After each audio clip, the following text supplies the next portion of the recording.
Hey, what's up guys? Gons here for the Face Like the Sun YouTube channel. I wanted to start off by just saying thank you to all of you watching, even the ones that are watching this, waiting for me to say something that you guys can jump on to call me Gnostic or whatever.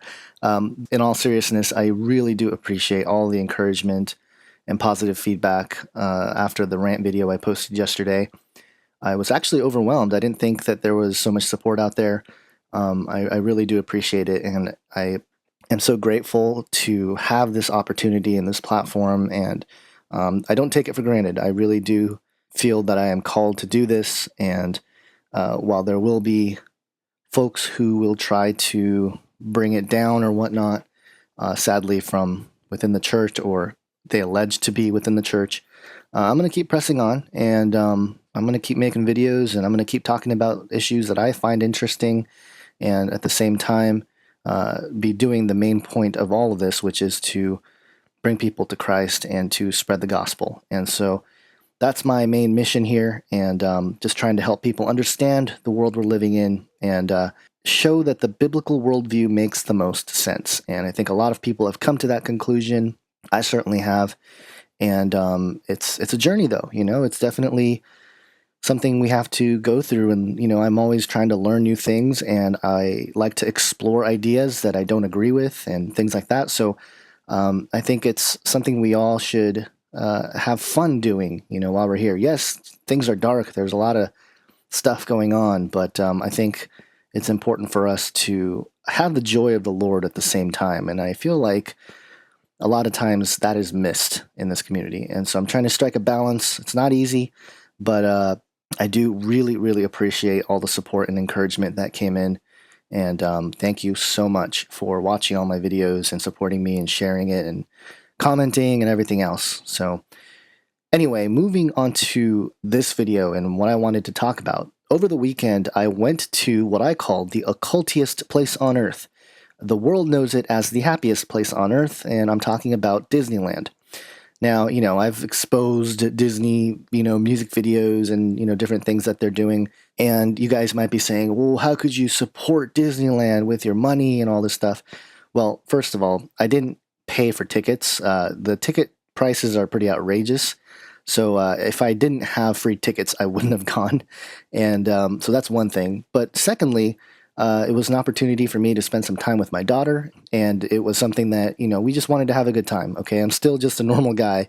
I still value time with family, and the fun thing was, though, is that my daughter is pretty keen on, some of the stuff I talk about. She doesn't like talking about it all the time because she hears me talking about it all the time, but she does sort of point out things to me that are interesting. For example, our conversation on the way to Disneyland was about the game Bloodborne, and I'll do another video on that because some of the things that she talked about are the themes of the game Bloodborne are definitely aligned with some of the stuff that Crow 777 have talked about with, the Hattie Bow papers and spider beings from the moon and like just these wild theories. It just seems to be aligned with that. And again, as I said, I'm not trying to push Gnostic ideas. What I'm saying is that there is a biblical spin to it, I think, and it comes from the Ephesians 6:12 passage. And if you look up Cosmocrator and you take a look at what that means and how it's defined, at least by Strong's, it's pretty fascinating. But anyway, I'll do another video on that because I think it's interesting. And in fact, I plan to do something on the moon just in general because there's so much buzz around that. And I actually started on that a while ago. I just haven't had time to really finish it and put it all together. But in any case, back to the point here. I went to Disneyland and I said to my daughter, hey, if you see anything that you think is occultic or whatever, we'll kind of do a hunt, look for things that are occulty and sort of take pictures of it and whatnot. So she was very on top of stuff, and she pointed out a bunch of things to me. But the first ride we went on was Indiana Jones. It's pretty obvious, okay? We're standing in line, and first off, we see this tombstone with a snake on it, and more snake or cobra imagery all over the place in the ancient ruins, cobra statues on the entrance, and an all-seeing eye all over the place, all over all the statues and the monuments and everything else. So here's some pictures. There's another all-seeing eye. And there's an obelisk pillar once you get inside, which is interesting. And this one I thought was fascinating. You know how there's always that, like, you know, covering one eye thing. Well, when you walk into the ride, you come to a section where there's a little movie screen that's playing, you know, kind of this, you know, archaeology adventure or whatever, blah blah blah. And this guy does like the covering one eye thing, and you know, whatever. It just, you know, to me, I'm going, wait a minute, you know, I don't know if that's necessarily a obvious homage to the Illuminati or not. Maybe it's just coincidence. But I took a picture of it. Here it is, covering one eye. This archaeologist dude here, and the ride is actually called Temple of the Forbidden Eye, so that makes sense. And there's the poster for that, and more eyes all over the place, you know, carvings and stuff on the wall, encryptions that I guess you can decode with certain things. And once the ride started, I was going to try to take some pictures while I was on the ride, but that didn't really work. I hadn't been on, to be totally honest, I haven't been on like a roller coaster. This is not even a roller coaster. It's, you know, whatever. But I haven't been on a ride like this in a while. And it just, it kind of took me off guard at how bumpy it was. But as we walked out, my daughter pointed out this one, the Lost Delta Archaeological Expedition. And so that's that. That was the first ride. And I'm not going to go through every single ride. I'm just going to point out some other things I saw here. But before I move on, I do want to say something that's interesting. And, you know, I don't recall where I heard this. And I'm sorry if I can't find the source for it. And maybe it's something that I just connected two dots in my head. I don't know. Some of you guys might have heard this before. And if you have, please go ahead and leave a link to, you know, the source. But a lot of rides, almost all the rides on Disneyland, especially the indoor rides, at the very beginning, you start off in pitch darkness. And it reminded me of Masonic rituals. Now, if you've studied Masonic rituals at all, and I'm not going to get into it really here, but basically what they do, especially with the initial initiates, is that they will blindfold them and they will have them sort of walk through certain areas, and then they'll do some oaths, and then the unblindfolding is sort of a admonition of coming to light. You know, a rebirth is the way they define it. So I thought it was interesting that most rides that are at Disneyland that go underground or underneath or, you know, are inside, you start off in pitch black, and then you go through certain mantras and stuff that are seen, you know, images and whatnot. And then you come out the other side, you know, reborn, so to speak. And now, I don't know if this applies to every single ride, but certainly there were a handful that I felt were modeled after that ritual. And I was prayed up against it, you know, obviously. I don't want to be initiated into the Masons, but maybe that's what they're trying to accomplish through these rides. And that's kind of what went through my mind. It doesn't mean you should avoid it at all costs, but be aware of it, alert of it. But anyway, you know, I saw some interesting architecture, obviously. Another ride I went on was Astro Blaster, where you get to sit and, you know, shoot, you know, aliens or whatever. And a couple interesting things that I saw there. Obviously, you know, you join the Star Command. You know, this whole idea of you're joining the Star Command. I saw this weird image of a cube Earth, which I thought was pretty interesting.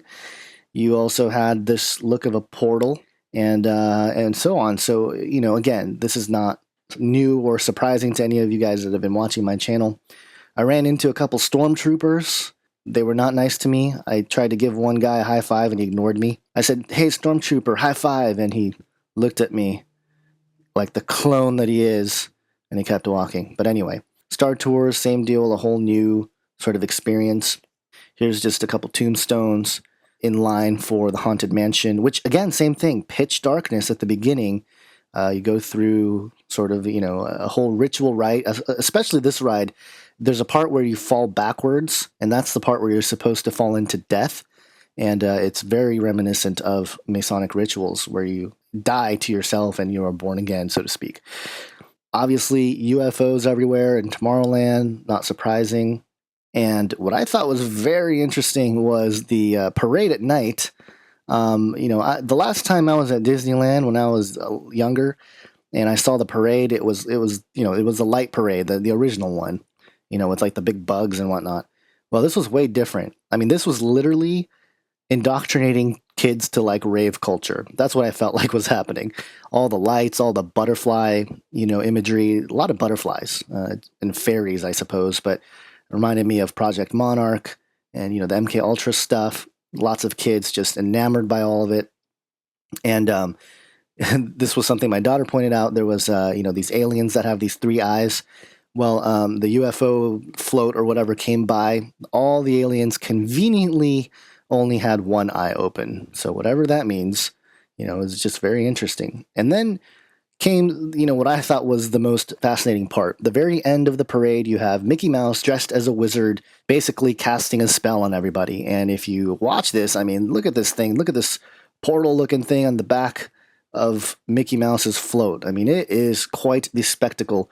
And, again, this is a far advancement from what I was used to seeing. But here you go. Here's Mickey basically casting a spell on everybody to, buy more Disney stuff or whatever.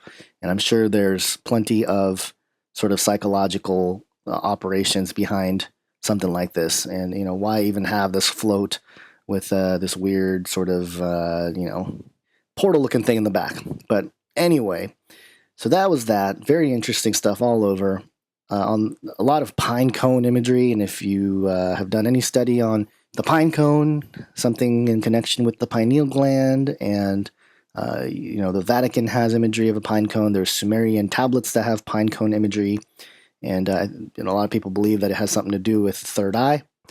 The World of Disney thing here, again, it's like this telescope thing with 1 eye. Obviously, it's one of the characters looking through a telescope, but it's got the wings, like the butterfly-looking wings, and the 1 eye. And it's just pretty obvious, in my opinion. But this takes me to the final thing I want to talk about here.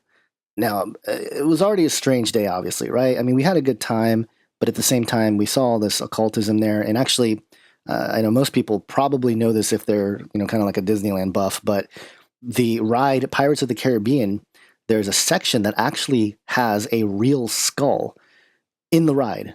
How creepy is that, So for those of you that didn't know, there is a real skull on display in the Pirates of the Caribbean ride. And there's all sorts of little, secrets and stuff. One of the other things I saw while I was there was Club 33, the door to Club 33. I saw a gentleman who was allegedly, it was his birthday, walk into Club 33. And so, obviously we know the number 33 in connection with Masons and, the whole thing there. So we saw all that. Now, on the way out of the park, my daughter and I, we saw something very interesting. And it was a black ring. Now, I've seen a lot of videos and stuff about black rings, black smoke rings, and some of it's been debunked.